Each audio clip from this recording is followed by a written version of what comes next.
The smell of charcoal and burnt burgers should have made me nostalgic.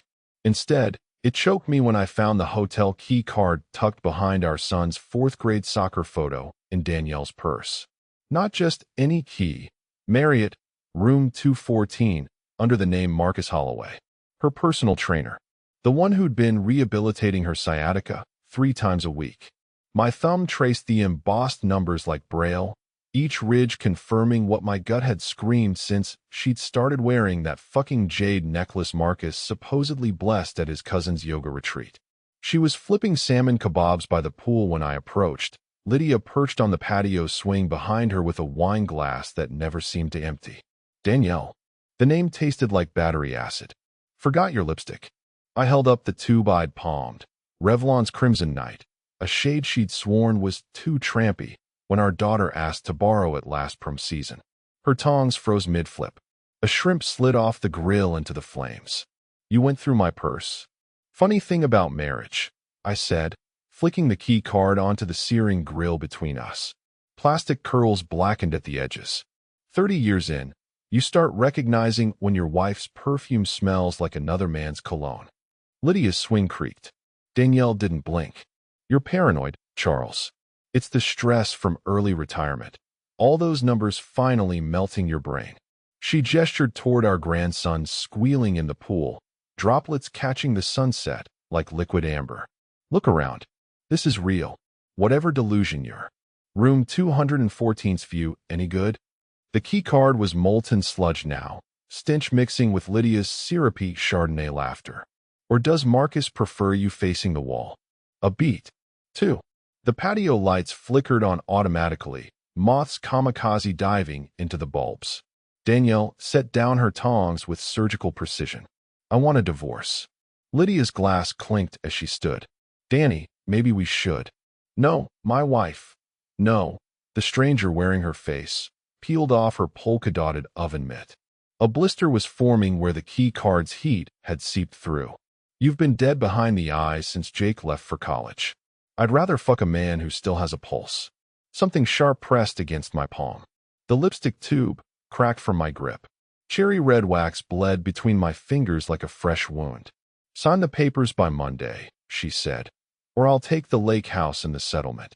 Lydia drifted toward the pool, humming Celebration under her breath. Our granddaughter clung to her leg, giggling as she spun in slow circles. Spin. Hum. Smirk. That's when I noticed Danielle never wore Crimson Night. But Lydia did. The half-empty tube in my fist. The unblinking way her sister watched me from across the pool, red-stained lips stretched into something between a grin and a sneer. Behind her, the grill flared as dripping fat hit the coals, sending up a plume of smoke that made everyone cough. Everyone except Lydia. She kept spinning, the child on her leg now shrieking with overstimulated delight, her wine glass still magically full.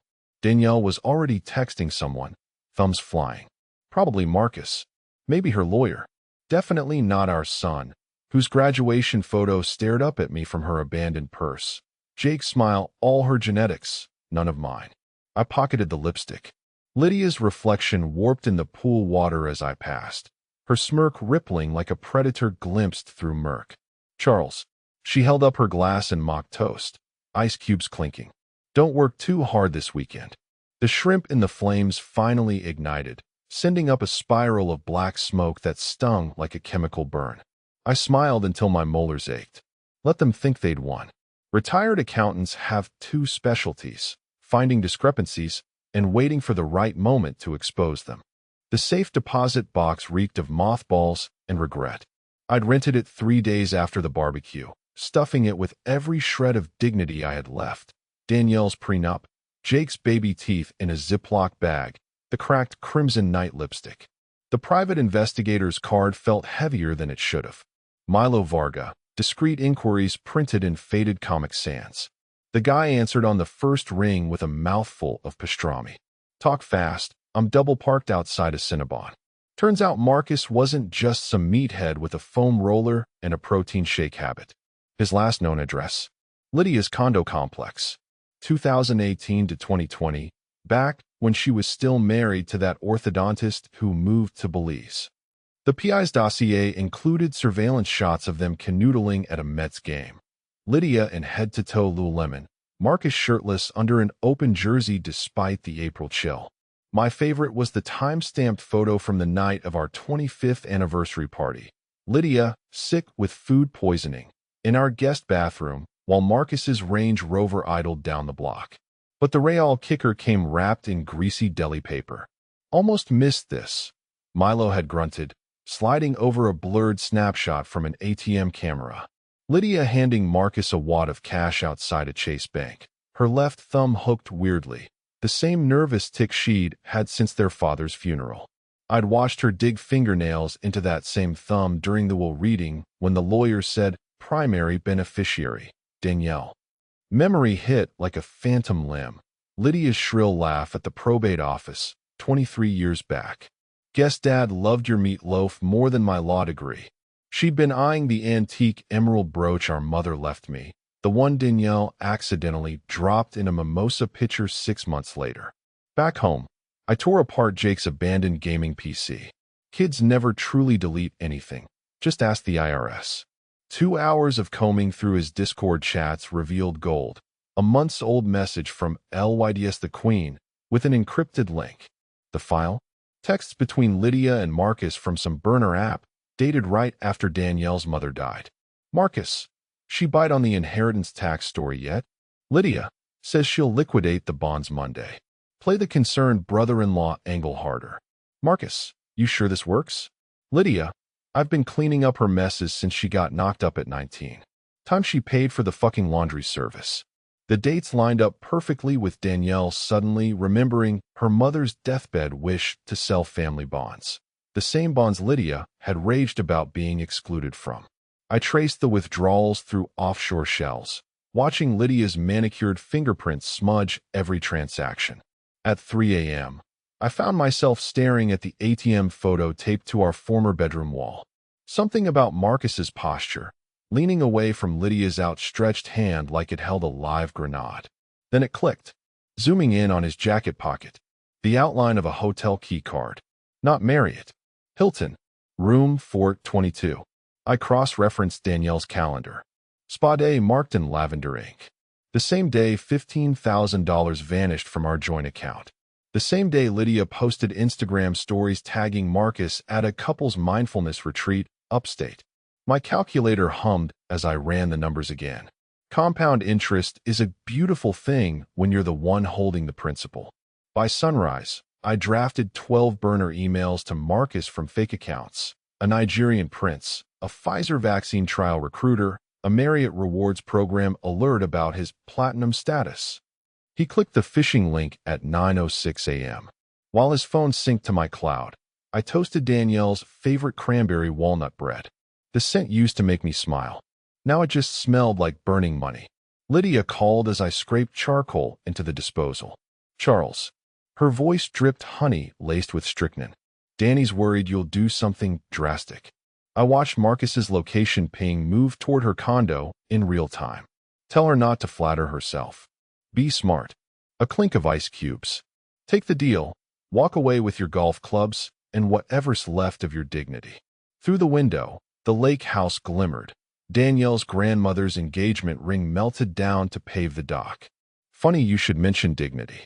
I tapped the screenshot of Marcus's texts about her weird mole. "How's the melanoma treatment going, LYDS?" Silence. Then dial tone. The printer whirred to life, spitting out Marcus's entire iCloud history. Between dick pics and seamless receipts, I found the smoking gun. A confirmation email for 2 first-class tickets to Barbados. Departure date? The day after our divorce hearing. Paid for from an account labeled Lydia's Revenge Fund. I lit the cranberry bread on fire with Danielle's monogrammed birthday candle. Watched it burn down to ash. Retirement's overrated anyway. The moving van left skid marks on our driveway. Not from the weight of Danielle's designer shoes or Jake's gaming rig. Those bastards peeled out laughing. I found the toothbrush 3 days later, jammed in the garage door track like an afterthought. Aquafresh with chewed bristles. Classic Jake. He'd been using the same brand since his first loose molar, back when he still called me Dad instead of Charles, through clenched jewel smoke. I pocketed it while pretending to inspect the dented track, my fingers brushing against the greasy imprint of some mover's boot. Danielle's parting gift. She'd taken the Picasso print from the guest toilet but left our family photo album stacked in a puddle of antifreeze. Priorities. Lydia showed up at sundown with a casserole dish that reeked of betrayal and cream of mushroom. Thought you could use a home-cooked meal, she lied, wedging her stiletto in the doorway. Her gaze darted past me to the office, my desk lit by the forensic lamp I'd ordered to review shredded documents. You're sweating through your blouse, L-wide yes. I stepped aside, watching her nearly trip over Jake's abandoned hoverboard. Danielle send you to case the joint before the appraisers? She recovered with a society page smile, setting the dish on the stove. We're still family, Charles. Despite everything. The microwave clock reflected in her pupils as she opened the freezer, scanning for hidden cameras or vodka bottles, maybe both. I leaned against the fridge, rattling the DNA test kit behind my back. Family's your specialty, isn't it? Like how you comforted Danielle after her miscarriage. Lydia's manicure froze on the freezer handle. That was a dark time. Dark enough to fake hospital records? I watched her spine stiffen. Or maybe you just penciled in the dates while she was too hopped on Vicodin to notice. She slammed the freezer. You're unraveling. Funny. I pulled out the casserole. Beneath the golden crust, gray sludge bubbled. Danielle's signature tuna surprise. You even burn the edges like she does. Her eyelid twitched. Bingo. The desk lamp hummed louder as she drifted toward my office. You should really get out more, Charles. Marcus says isolation breeds delusion. Marcus. I let the name hang like a noose. How's he liking his new HR role at Danielle's firm? Must be awkward auditing benefits packages after fucking the CEO. Lydia's heel snapped off on the threshold. She caught herself on my filing cabinet, dislodging a stack of subpoenas. That promotion was merit-based. Right. I scooped up her broken shoe, examining the designer label. Same way you merited those emerald earrings after your husband's boating accident. She lunged for the desk. Too late. My monitor glowed with Marcus's employment file, the one I'd leaked to the board under a dummy email. His falsified resume. The sexual harassment settlements. The security footage of him and Danielle christening her office couch. Lydia's reflection warped in the dark screen. You'll regret this. Already do. I crunched her shoe heel in the garbage disposal. Should have swabbed Jake's cheek at his first Little League game. She fled barefoot, casserole forgotten. The garage door sensor beeped as I dropped Jake's toothbrush into a specimen bag. Retirees have all the time in the world to wait for lab results and to marinate in the silence of a house that no longer echoes with a son's voice. The microwave clock hit midnight. Somewhere, Marcus was probably shredding documents.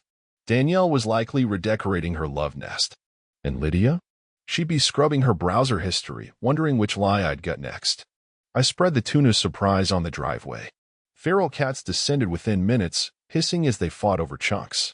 Retirement advice never mentions this part, the satisfaction of watching scavengers turn on each other. The DNA kit's return label glared at me from the counter. 23 and liars. Ancestry.complicit. I licked the envelope seal, tasting chemical bitterness. Some fathers inherit watch collections or war medals. I'd get a PDF confirming my life was a tax write-off. The cats yelled. I smiled. Let them feast. The lab results arrived in a manila envelope thicker than my wedding album. I let it simmer on the kitchen island for 3 days, next to Jake's petrified Pop-Tart from 8th grade and the bulletproof bourbon I'd started drinking neat. When I finally sliced it open, the cover letter practically yawned at me. 99.97% probability of non-paternity. Danielle's laugh played in my head, that throaty chuckle she'd used when Jake first rode a bike. He's got your stubbornness, Charles. Turns out the only thing he inherited from me was a social security number. I drove to Mercy General at 4 a.m. Retirement has perks, like knowing which night nurse still owes you for fixing her brother's audit. Sharon's eyes widened when I slid the 2007 tax amendment across her station. Birth records, I said. June 15, 1999. Delivery room logs. She returned with a microfilm box smelling of vinegar and guilt. The footage showed Danielle being rolled into maternity ward C and discharged 6 hours later through oncology. No infant. No paperwork. Just Lydia trailing behind with a duffel bag that leaked absorbent pads. The paper records were worse. Patient D. Whitmore. Spontaneous abortion at 19 weeks. Except the attached sonogram showed a fibroid tumor. The medication list included misoprostol, prescribed 3 days after the supposed miscarriage. And there, Lydia's loopy signature on every visitor log, highlighted entry screaming no male visitors per patient request. I cross-referenced dates with our old shared calendar. The week of Danielle's bed rest, when I'd slept at the office finalizing a merger, she'd tagged me in a Facebook post, my rock through the storm, with a stock photo of a pregnant belly. The same belly that never actually stretched her Lily Pulitzer sundresses. The security footage timestamp burned into my retinas as I drove past Marcus's gym. 3:17 a.m. Danielle being wheeled out clutching Lydia's arm. Lydia mouthing, told you he'd never check. At home, I methodically shredded every picture of Jake, college graduation, Little League, the time he face-planted into his 5th birthday cake. The paper dust piled up like confetti at a bankruptcy hearing. Lydia called during my 3rd bourbon. Danny's filing for full custody Monday. Be a doll and do. June 14th, 1999. Ice clinked as I pulled up the forged hospital invoice. You charged $1,400 worth of Demerol to my insurance. Creative accounting. Silence. Then a shaky inhale. Here's a free audit tip, LYDS. I zoomed in on her signature approving the meds. When committing fraud, vary your pen pressure. Those flat tops on your LS? Textbook traced forgery. The line went dead. I toasted the shredder. 25 years of Father's Day cards dissolved into pulp. The DNA report made excellent kindling for the fire pit, ancestral percentages curling into ash. Danielle texted at dawn. Jake wants to meet. I replied with a screenshot of the hospital's disciplinary notice. Lydia's maiden name flagged for prescription fraud in '99. Ask your sister about her nursing license. 3 dots danced. Stopped. The bourbon bottle emptied as sunrise stained the lake blood red. Somewhere, a son who wasn't mine would wake in a house I'd paid for, eat cereal I'd subsidized, hate a man who wasn't his father. I fished out the last photo from the shredder bin, Jake at 6, gap-toothed grin midscream on a roller coaster. The DNA report's ember glowed as I held the corner to the flame. Retirement plan revised. The assisted living facility smelled like boiled carrots in desperation. I found Marguerite Whitmore in the dementia wing, her wheelchair parked under a motivational poster urging residents to embrace new beginnings.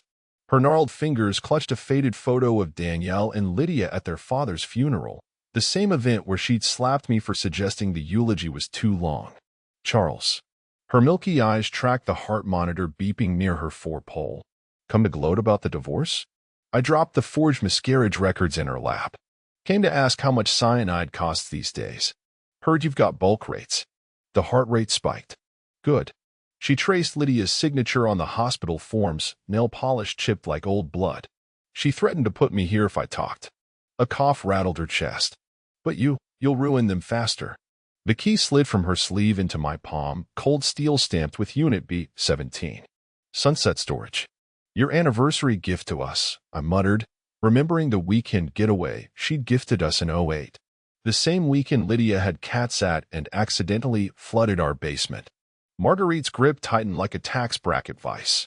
Check the July '94 section. The storage unit reeked of mildew and mothballed grudges. Between Danielle's abandoned wedding dress and a crate of Lydia's old nursing textbooks set the box, cardboard warped by decades of contempt, labeled in Marguerite's shaky cursive, Lydia's plans, burn after reading. Inside. 1. A VHS tape labeled Danielle's 30th surprise. Showing Lydia spiking my drink while Marcus, 20 years younger but already smirking, carried a giggling Danielle to a parked town car. 2. Polaroids of Marcus and Lydia at a '95 Christmas party, his hand possessively on her ass. The timestamp, 6 months before Danielle's chance meet-cute, with him at SoulCycle. 3. A notarized letter from Lydia's divorce attorney, per our discussion, ensuring your sister's marital dissolution first will strengthen your inheritance claim. But the piece de resistance? Marguerite's own diary entry from October 15th, '99. Lydia confessed she swapped the sperm sample. Says Charles will never notice. He's too busy playing house to check the blueprints. The pages stuck together near the end. I peeled them apart to find dried orange juice splatter and a FedEx receipt for overnight delivery to Cryogen Fertility Clinic.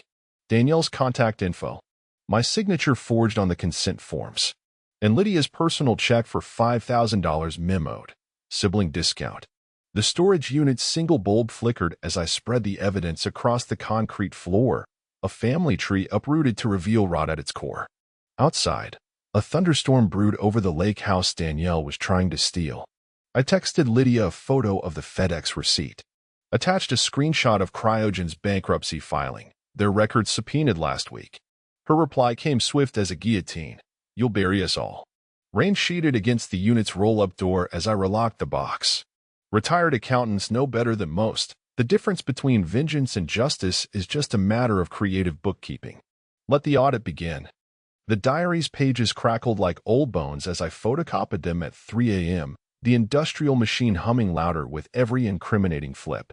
Lydia's girlish cursive detailed her plans with the precision of a corporate raider, how she'd funneled Danielle into bad investments through Marcus's financial advisor persona, skimming 18% off the top through shell companies named after their childhood pets.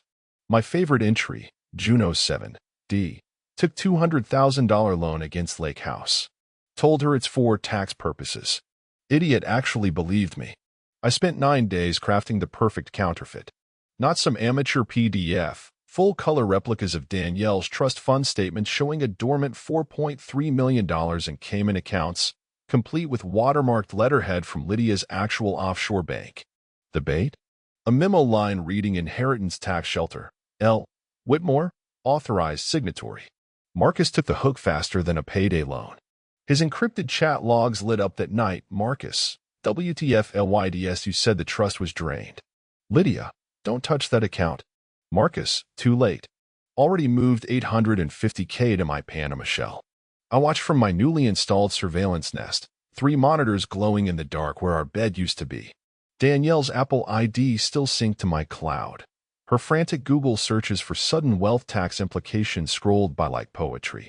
When Marcus's panic call came through the wiretap, I muted the Trading Places Blu-ray I'd been playing for ambience. The money's gone. His voice cracked like a teenage smoker's. I followed your instructions exactly. Lydia's in-hissed with ice cubes. You greedy little. Don't greedy me, you psycho. I just wanted my cut. I sipped lukewarm diner coffee, savoring the acidic burn. Retirement's taught me to appreciate life's finer degradations. Listen carefully. Lydia's tone turned surgical. Delete the transfer records. Tell Danielle it's a glitch. I'll cover it with what? Your maxed out Amex? Marcus's we suggested he was pacing his over-leveraged condo. Charles probably already has. Charles is a broken man shredding photos in his underwear. Now grow a spine before I hit send on the prepared email blast. Danielle's phone lit up first, a fake IRS audit notice for the mysteriously reappearing funds. Then Marcus's, with a fabricated seizure order from the Cayman Monetary Authority. Lydia's devices got the masterpiece, screenshots of her diary pages about framing Danielle for embezzlement, sent from Marcus's burner number. The wiretap erupted in beautiful chaos. You're setting me up? Danielle's shriek distorted the mic. It was Lydia. She. Don't you dare. The sounds of scuffling, glass breaking. Lydia's cold interjection. Check your portfolio, Danny. That $850,000 missing? That's Marcus's little side project. I leaned back, crunching Jake's leftover hot Cheetos from the pantry. Watched in real time as Marcus liquidated his Tesla stock to cover tracks. Transferred the last of his crypto to an account I'd linked to Danielle's SSN. By dawn, the trap snapped shut. Marcus's desperate clawback attempts had flagged every illegal transfer. Lydia's frantic cover-up drained her hidden reserves. And Danielle? She'd initiated 7 figures in wire transfers to secure the Phantom funds straight into escrow accounts even her shark lawyers couldn't touch. The monitors flickered as sunrise painted the room blood orange. I powered them down one by one, leaving only the ancient family desktop wheezing in the corner. Its cracked screen displayed a single spreadsheet, the one tracking every cent Lydia had ever stolen. Compound interest is a righteous bitch when you're the one calculating the VIC. The ice sculpture dripping onto the shrimp tower looked like a melting marriage certificate. I counted 47 guests in Danny's new McMansion, half her Botoxed book club, half Marcus's gym rats ogling the open bar. The DJ played I will survive, with ironic zeal as I slipped through the sliding doors, adjusting the waiter's bow tie I'd stolen from the catering van. Danielle held court at the raw bar, Lydia coiled at her elbow like a viper in Versace. My ex's dress clung tighter than her alibi, blood-red silk with a neckline plunging straight to moral bankruptcy. The jade necklace swung between her breasts like a hypnotist's pendant. Champagne, madam? I offered the tray with a gloved hand, voice buried under the bass line. She didn't look up from her phone. Just leave the bottle. I uncorked the Dom Perignon 96, the vintage we'd bought to celebrate Jake's conception. Poured it slowly into her glass. Funny. This bottle's older than your relationship with Marcus. Her head snapped up. Lydia choked on an oyster. Miss me? I ripped off the clip-on mustache, relishing the collective gasp.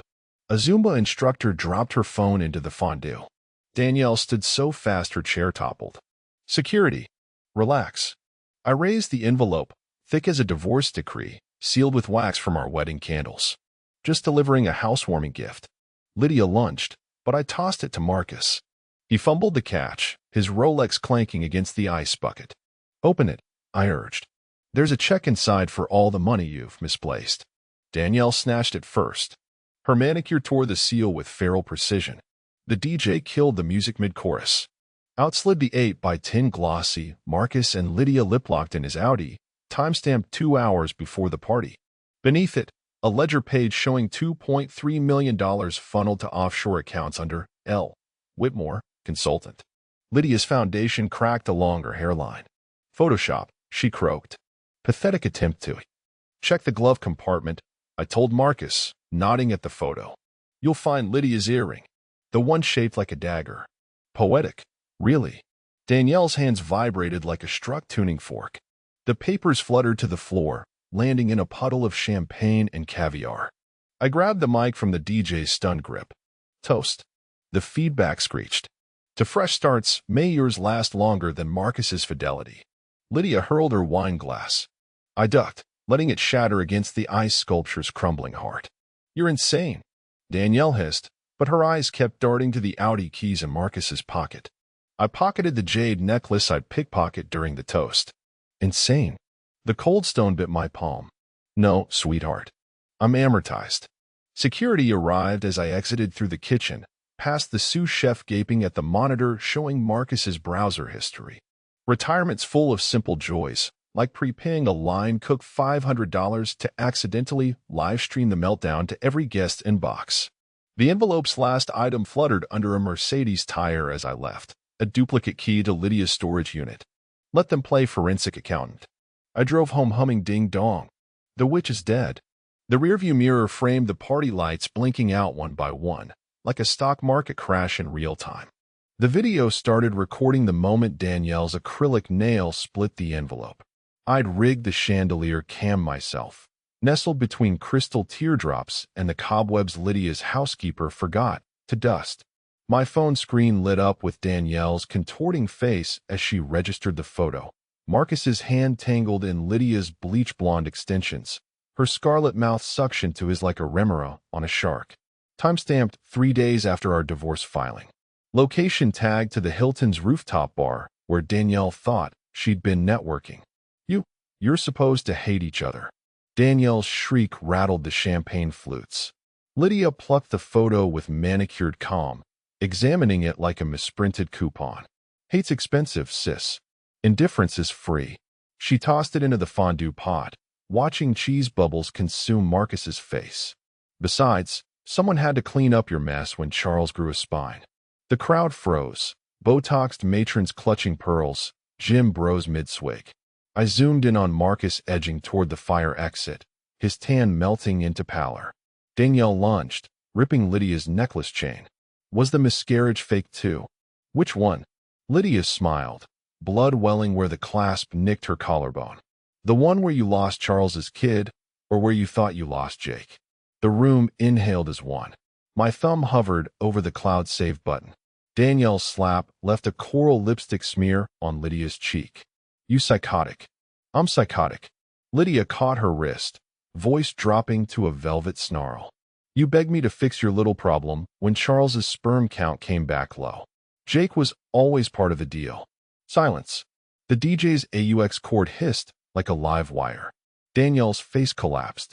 You said the donor was anonymous. A med student. Lydia dabbed blood with a monogram napkin. Marcus needed cash. You needed a womb trophy. I took a broker's fee. Her laugh tinkled like shattered stemware. Relax, he's clean. Mostly. The video caught every pixel of Danielle's unraveling. Mascara rivers, heaving chest, the jade necklace snapping as she clawed at her own throat. Marcus made his move, but the sous chef I'd tipped off blocked the exit with a sizzling creme brulee torch. I paused the feed to admire Lydia's masterpiece. The frozen moment when Danielle's eyes darted to the family portrait above the mantel. Jake's face superimposed over Marcus's smirk. Backup cameras caught Lydia's exit. Her whisper to the head caterer. Bill the cleanup to room 422. Classic. The file auto-sent to 12 attorneys, 3 news outlets, and Jake's dormant Facebook. Retirements taught me the joy of scheduled deliveries. As Danielle's wails harmonized with the fire alarm, I screenshot Lydia's confession for the nursing board. Attached Marcus's STD panel from the storage unit files. Title, Hilton Doubleheader, Extended Stay Discounts Apply. The chandelier cam finally died as Danielle hurled a vase through the window. Through the shattered glass, the pool lights stained the water the precise shade of Lydia's lipstick. I closed the app, listening to the real-time echo of my old life disintegrating. Some men golf, others garden. I collect atomic truths and let them decay. The bone china clinked like a countdown timer. I'd set the table with our wedding registry plates, the ones with ivy patterns Danielle claimed symbolized everlasting growth. She picked at her cocoa vin, the burgundy I'd decanted breathing faster than her parole officer. Closure. She eyed the silver cheese dome between us like it housed a cobra. You mean another one of your evidence parties? I swirled my glass, watching the 97 Bordeaux streak the crystal. Think of it as an audit. Final review before we file this mess under life experience. Her stiletto tapped Morse code against the table leg. I'd left Jake's booster seat at the far end, its faded Pokemon stickers glaring at her empty place setting. The wine's off. She pushed her goblet away, lipstick smearing the rim. Funny. I refilled it to the brim. You used to guzzle this vintage after your OB appointments. Said it calved your nerves. Her fork screeched across the plate. If this is about Jake's. Arizona State's health portal flagged something interesting. I nudged the iPad toward her, glowing with a fabricated email about genetic counseling. Turns out paternal DNA matters when diagnosing. What was it? Yes. Familial hypercholesterolemia. Danielle's throat moved like she'd swallowed a live eel. Jake's perfectly healthy. Is he? I tapped the screen, summoning a lab report covered in red flags. Elevated LDLs, triglycerides through the roof, hereditary time bombs, according to his physician. My finger hovered over the highlighted section. Shame Marcus never mentioned his father's fatal heart attack at 38. The pendant light swung as she stood, casting spiderweb shadows over her ashen face. You're sick. Sicker than a Medicaid fraud scheme. I lifted the cheese dome, revealing the manila folder beneath, but not as terminal as recessive genes. Her reflection warped in the polished silver as I slid the DNA test across the table. The notary seal gleamed like a fresh bullet hole. Danielle's laugh came out strangled. Forging documents now? Pathetic. Check the case number. I leaned back, carving into my chicken. Verified twice, once by the lab, once by Lydia's former nursing board investigator. Her fingernail split the envelope's edge. A single drop of Bordeaux fell on the paternity percentage, blooming like a bloodstain. The clock ticked through 3 full minutes before she spoke. He still calls you dad. And you still call yourself a mother. I dabbed my mouth with Jake's old soccer team napkin. Funny how performative titles stick. She lunged for the iPad. I let her scroll through the fake medical alerts, the fabricated prognosis, the life insurance policy she'd taken out on me last April. Let her marinate in the realization that every lie had an equal and opposite paper trail. When she finally met my gaze, her mascara had migrated south. What do you want? I folded the test back into its envelope, tucking a Marriott key card inside room 214, naturally. Same thing you wanted when you served me those misoprostol-laced brownies in '99. I pressed it into her shaking palm. A clean exit. The door slammed hard enough to crack the china.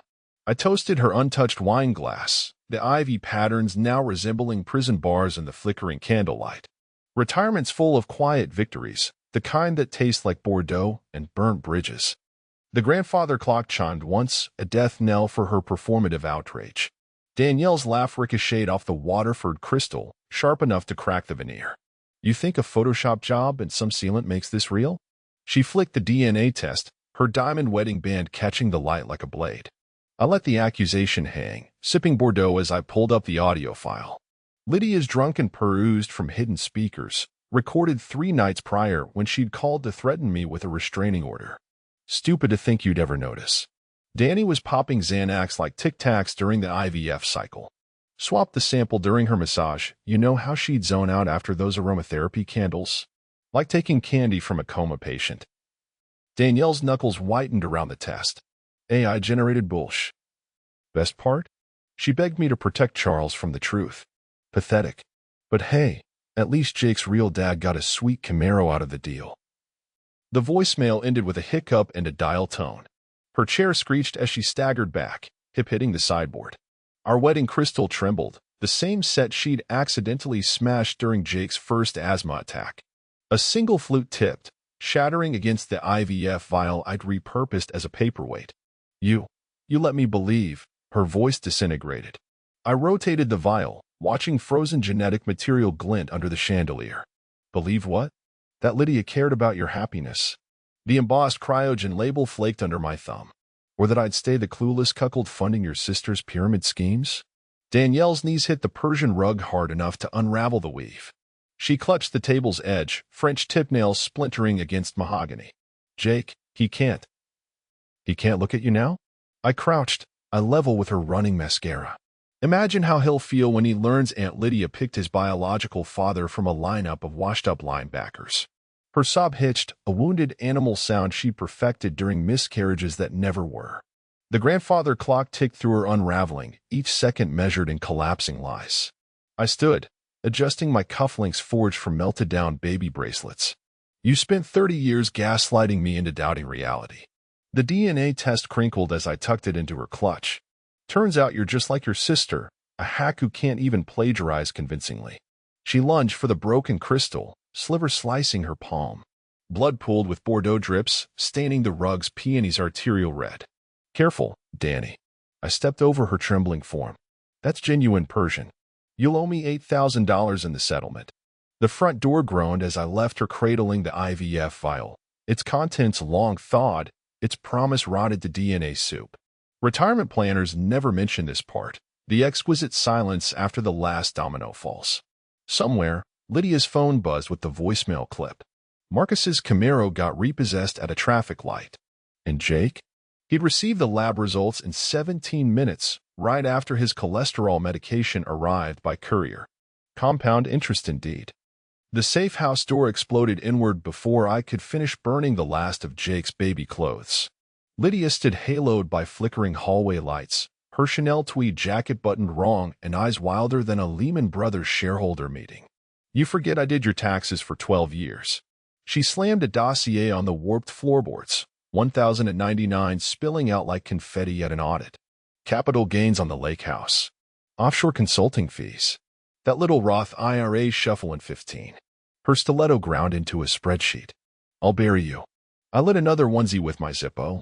Already dug my own grave. The flame caught a photo of her father's funeral, Lydia sobbing artfully into the probate attorney's shoulder. Turns out whistleblowers get immunity. Who knew? Her laugh cracked like a bad stock. They'll never believe a washed-up. Police radios squawked through the broken window. Rotating red lights stained the walls arterial. Believe this. I tossed her the immunity agreement, coffee-stained and notarized. Your embezzlement timeline made lovely appendices. Even included those sweet little side deals with Marcus's gym. She lunged for the filing cabinet, shredding documents with bare hands. Paper cuts bloomed as she fed decades of fraud into the industrial grinder I'd bought to pulverize Jake's Legos. Their copies, LYDS. I kicked her Gucci clutch toward the window, a flash drive glinting inside. Originals are already in the AG's PowerPoint. Sirens crescendoed as she scrambled for the fire escape. The ladder jammed, rusted from disuse, and my recent epoxy application. Check the top drawer. I called over the chopper spotlight, now bathing her in federal glare. Her reflection in the one-way glass showed primal understanding as she yanked it open. Marcus's severed ponytail coiled like a dead snake. Our wedding bands fused to a USB drive labeled States Exhibit 214. Boots pounded upstairs. Lydia hurled the shredder through the window, glass raining down as she leapt. I sipped tepid coffee, watching her snag her pantyhose on the wrought iron fence below. Retirement planners never mention the visceral joy of watching karma repo a Mercedes. The lead agent nodded at me through the haze. I toasted him with Lydia's abandoned Chardonnay, still sweating from her death grip. Some men play chess. I play 1040s. The doorbell rang at the hour when night bleeds into dawn, that liminal space between regret and hangover. Danielle stood haloed by porch light, clutching a Walmart photo album swollen with humidity. Her roots had grown out gray, and the jade necklace hung loose enough to noose a finger. He needs us. She thrust a crumpled Polaroid at me, Jake at 6, mid-sneeze during his Chuck E. Cheese birthday. A greasy thumbprint smudged his face where she'd rubbed it raw. I let the security cam roll, savoring the timestamp. Need a tissue? Or is this another performance art piece? She stepped into the foyer reeking of airport vodka and mothballs. Lydia poisoned everything. The affairs, the DNA test, even Jake's conception. Her nail picked at the Polaroid's edge. We can fix this. The projector hummed to life before she could blink. There we were, Danielle resplendent in divorce party red, toasting Marcus with my grandmother's crystal. To freedom. Her laugh echoed tinny through hidden mics. And finally fucking a man who doesn't need Viagra to find the hole. The crowd roared. Lydia mouthed pathetic behind her champagne flute. Danielle lunged for the power cord. That's out of context. Context? I paused on a close-up of her smearing cake on Marcus's abs. You mean like for better or worse? Or forsaking all others? She crumpled against the credenza where our wedding vase once Saturday. I was angry. Scared. I tapped the remote. The screen split, left side showing her shredding Jake's Father's Day cards, right side zooming in on Marcus's swollen dick pic timestamped 9:02 p.m. Your fear looks remarkably like enthusiasm. The Polaroid fluttered to the floor, landing face up in a sunbeam. Jake's sneegeed face warped under the lens of morning light. We had real moments. Her pinky traced the photo's crease. The lake house. His first steps. That time he called me Dad. I opened the hall closet, revealing stacked evidence boxes. Funny how those real moments cost me $2.4 million in child support for a kid who shares my last name and nothing else. She scrabbled for the photo, but I ground it under my loafer, the crackle of laminated memories louder than her whimper. You chose the lies. I palmed the door handle, cold brass biting my skin. The affairs. The fraud. The fucking IVF switch. Her reflection in the frosted glass showed cracks no Botox could fill. I chose wrong. The deadbolt clicked home as sunrise painted the driveway blood orange. Through the peephole, I watched her fold the ruined Polaroid into a paper airplane, Jake's face creased beyond recognition. It nose-dived into the azaleas. Retirement's full of revelations, love calcifies, but spite? Spite stays supple. I texted Lydia's parole officer the security footage. Attached a screenshot of Danielle's expired passport. Title, Flight Risk, literally. The azaleas would need pruning. The rain lashed the bay window like a scorned lover as Jake kicked in the front door, his Timberlands leaving mud streaks on the hardwood I'd just refinished. He reeked of weed and self-righteousness, clutching a crumpled printout of Lydia's leaked texts. Our last family portrait, half-charred from when I'd tried incinerating it during a Maker's Mark bender, teetered in the fireplace, ashes behind him. You ruined her. Spittle hit my cheek. His eyes, Marcus's exact whiskey brown, blazed with borrowed fury. Mom's in a psych ward because of your fucking games. I let the insult hang, counting the water stains spreading across the ceiling. $5,000 in roof repairs, another casualty in the Whitmore War. Games require 2 players, kid. Your mother wrote the rule book. He hurled the papers. They fluttered like surrender flags before landing in the dog bed my golden retriever abandoned when Danielle took him. She loved you. We were a family. The fireplace log popped, shooting sparks onto the singed edge of the photo. Frozen smiles bubbled and blackened. I nudged Lydia's diary across the coffee table with my cane. Real mahogany, fake limp. Page 47. Your mother's handwriting, not mine. Jake's Adam's apple bobbed as he read the entry dated 2 days before his conception. D. Finally agreed to the donor swap. Marcus's sample smells like coconut lube and regret. Rainwater dripped from his hoodie onto the ink, blurring $5,000 bonus if it's a boy. Bullshit. But his voice cracked like Danielle's heirloom china. You're just trying to. I tossed him Marcus's Ancestry.com profile open to the hereditary alcoholism page. Check the birthmark. His free hand crept to his right shoulder blade, that strawberry blotch shaped like Florida. Same as Marcus's in the gym locker room selfies. The grandfather clock ticked through his silent reckoning. When he finally moved, it was to grab the vodka bottle I'd left temptingly within reach. Careful, I said as he unscrewed the cap. Your liver's already down 3-0 in the genetic lottery. The bottle shattered against the hearth, dousing the family photo in stalagmite. Flames leapt hungrily, devouring Jake's third-grade grin first. Fuck you. He pocketed the diary, backing toward the storm. Fuck your proof. Fuck. The door slammed mid-curse. Through the window, I watched him vomit in the azaleas Danielle had planted to symbolize our enduring love. The fire died first, then the rain. By dawn, all that remained was the photo's steel frame cradling ashes and the faintest outline of Jake's handprint in vodka on the mantel. Retirement's full of these quiet victories, watching the lies you nurtured metastasize in someone else's veins. I texted the rehab center's address to Jake's dealer. He'll need bulk pricing. The half-melted frame went into the donation bin. Let Goodwill sort through what's salvageable. The courtroom air tasted like stale verdicts and recirculated regret. I chose the seat directly behind Lydia, close enough to count the new gray roots her jailhouse stylist missed. When they perp-walked her in, she paused to adjust her shackles like they were Cartier bangles. Her smirk hit me in the solar plexus, same one she'd worn carving our Thanksgiving turkey while fucking Marcus in the pantry. Marcus took the stand smelling like witness protection cologne, something between regret and dial soap. The prosecutor played a wiretap recording I'd spliced myself. Lydia's voice purred through tinny speakers. Once the life insurance clears, Danny's hiking accident will look positively tragic. Danielle flinched in the gallery. Her moth-eaten cardigan swallowed her whole, the jade necklace replaced by a probation anklet. Our eyes met as Marcus described finding Lydia's suicide kit, hidden in Jake's old diaper pail. No tears left to cry, just 2 ghosts comparing hauntings. The jury ate it up. When the foreman read guilty, Lydia spun toward me and mouthed the same words she'd hissed at her sister's wedding. I'll win.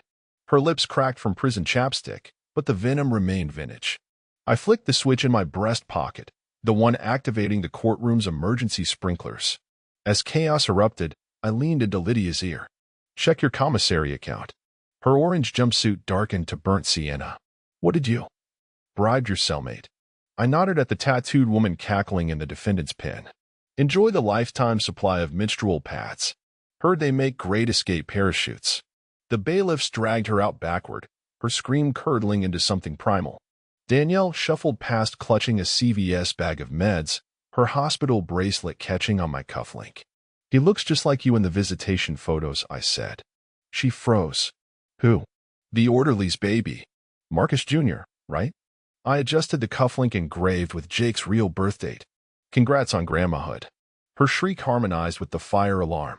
Security tackled her as she lunged, Prozac pills scattering like wedding rice. Outside, rain diluted the protesters' chalk outlines.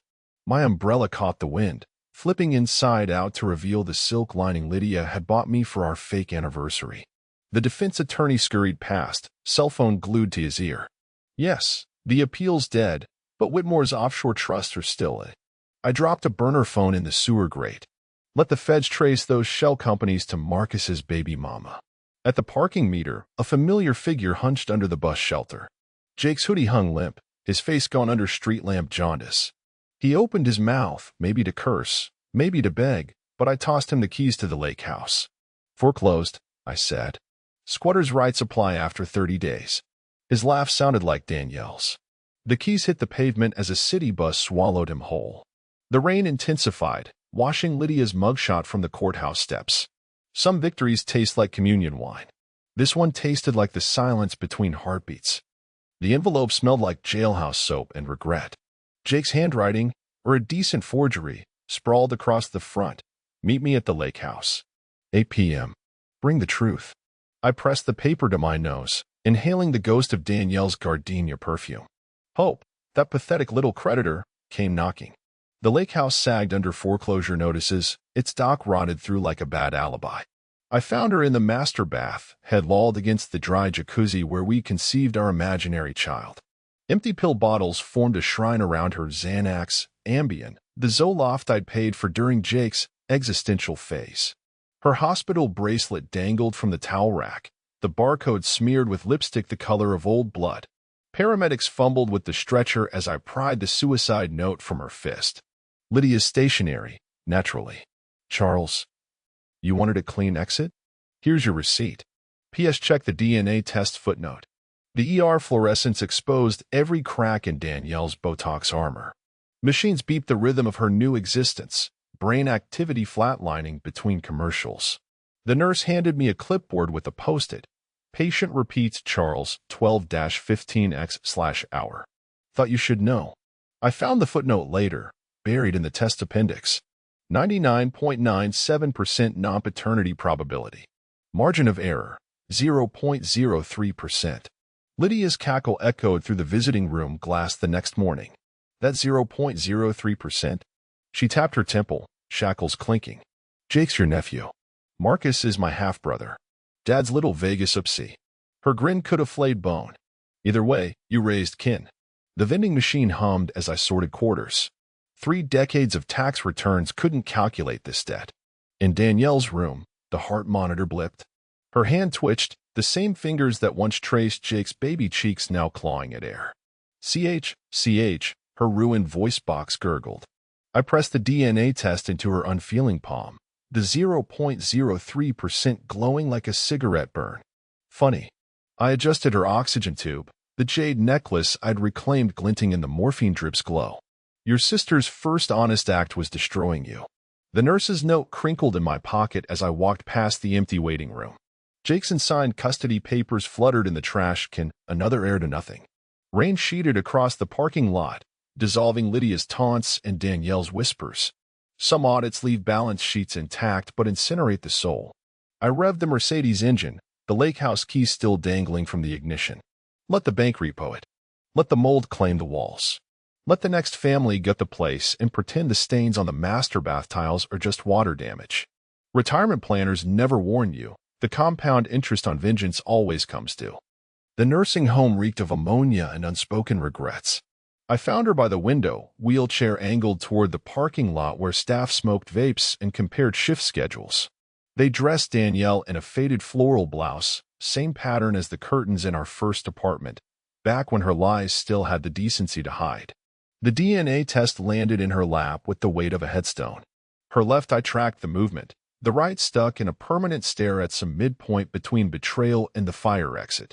The stroke had frozen her smirk mid-sneer, leaving a wax museum approximation of the woman who'd once convinced 3 separate PDA boards she'd gone to Yale. They tell me you can blink once for yes. I adjusted her crooked name bracelet, the metal chilled from her atrophied wrist. But we both know you've always been shit at binary. A string of drool connected her chin to the test results. Page 3 quivered in the HVAC draft, the 0.03% paternal probability Lydia had weaponized. I'd circled it in Sharpit, the ink bleeding through to the financial disclosures underneath. Jake's child support. Marcus's life insurance. The lake house's appraisal. Her finger spasmed, a palsied twitch toward the papers. The heart monitor quickened. Don't bother. I tucked Lydia's latest parole denial under her clawed hand. Turns out remorse has a half-life shorter than your attention span. The nurse bustled in, all forced cheer and Walmart perfume. She's been vocal today. Vocal. Well, vowel adjacent. She adjusted Danielle's bib, revealing track marks from failed IVs. Kept saying CHHH around 2 a.m. Choir practice? Chardonnay. I pocketed the unopened letter from Jake that had arrived that morning, The envelope's return address smudged by rain or bourbon. Checkers, maybe. The parking lot asphalt shimmered with midday heat, warping the Mercedes into something grotesque and unfamiliar. Through the reinforced glass, Danielle's reflection hovered like a ghost above her own shoulder, paper shreds clutched in a grip even brain death couldn't loosen. I texted Lydia's probation officer the room number. Let her spend visitation days staring into the void she helped create. The letter crinkled against my thigh all drive home. Jake's childhood fingerprint smudged the seal, grease from the bike chain I'd taught him to oil. The paper inside would smell like his apartment. Like weed and resentment, in the Axe body spray he'd swiped from my gym bag at 12, back when he still wanted to be me. I fed it to the fireplace unread, watching flames lick Jake's loopy script. Retirement's final lesson: some doors stay closed not because they're locked, but because you've memorized the rot festering behind them. The ashes spelled nothing. The smoke stung anyway. Somewhere, a heart monitor flatlined. Somewhere, a parole board yawned. Somewhere, a son who wasn't mine rocked a colicky baby with Marcus's eyes. I poured 2 fingers of single malt, one for closure, one for the desolation left in its wake. The ice cubes cracked like vertebrae. Let the silence collect its interest.